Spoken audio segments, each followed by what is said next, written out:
Hi, my name is Amy Hawkins, and today I'm going to be telling you about the sport of soccer. Sit back, relax, and let yourself think back to your childhood. Can you see your younger self? When I see my younger self, I think about soccer. It was my most favorite thing to do when I was younger. I played for a total of 10 years, so I feel that I'm able to properly introduce the sport to others. Soccer is very intense and exhilarating, and everyone should experience playing it at least once, while keeping in mind the 3 most important things in preparation of the sport. First, you should be very well conditioned. Second, you should know all the important rules and safety regulations. And last, the most important thing is to have fun. First, we want to be well conditioned for lots of running. Soccer is a sport of continuous movement. You have to be on your toes all the time because you never know where the ball is going to go, and you have to be ready for your teammates to pass the ball to you. You move up and down the field in triangular formations, and you pass the ball around the other team, and your goal is to make goals on the opposite team's goalkeeper. If you want to prepare ahead of time, a good way is to get together a group of girls or friends, the people you plan on trying out with or playing soccer with, and start off small distances, get to further, practice doing sprints, anything, because soccer, you're running for a full 45 minutes for each half, and then there's a lot of stop and go where you have to be able to burst a lot of energy out. So both long distance and sprinting are both important.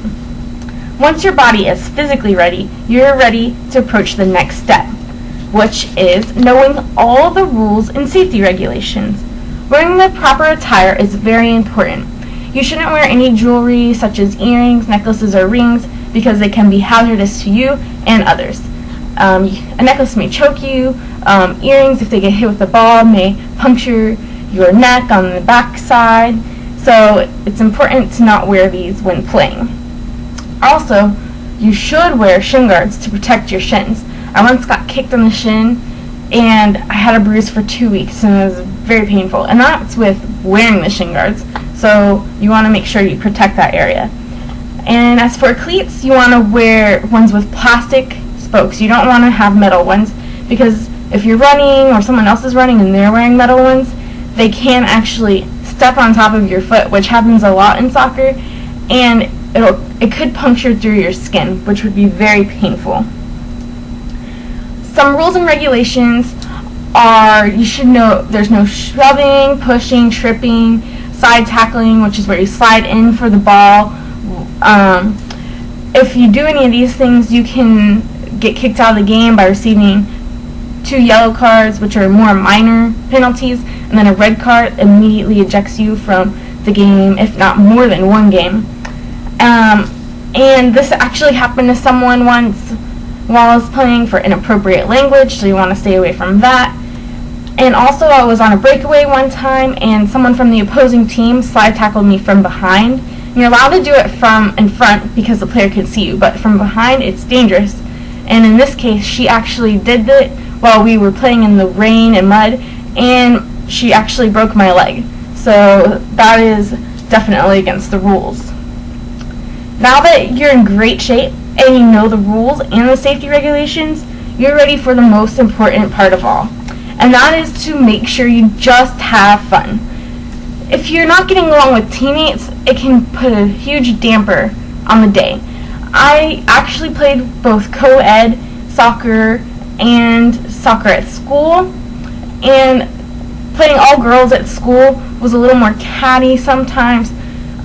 There were girls who didn't want to get along with everyone, and it just made it less fun sometimes, because I was out there to have a good time, have fun, and sometimes other people were worried about things that had nothing to do with the sport at all.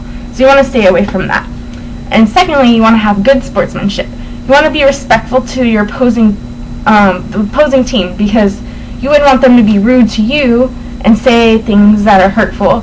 So during the game and after, you want to be respectful, and after the game, whether you win or lose, you tell each other, good game. If you're not having fun, then you're not making the most of your experience playing soccer. And I can tell you that from experience. So now that I know you're well conditioned, familiarized with the rulebook, and ready to have fun, let's get outside off the couch and have a good time playing my favorite sport. Thanks.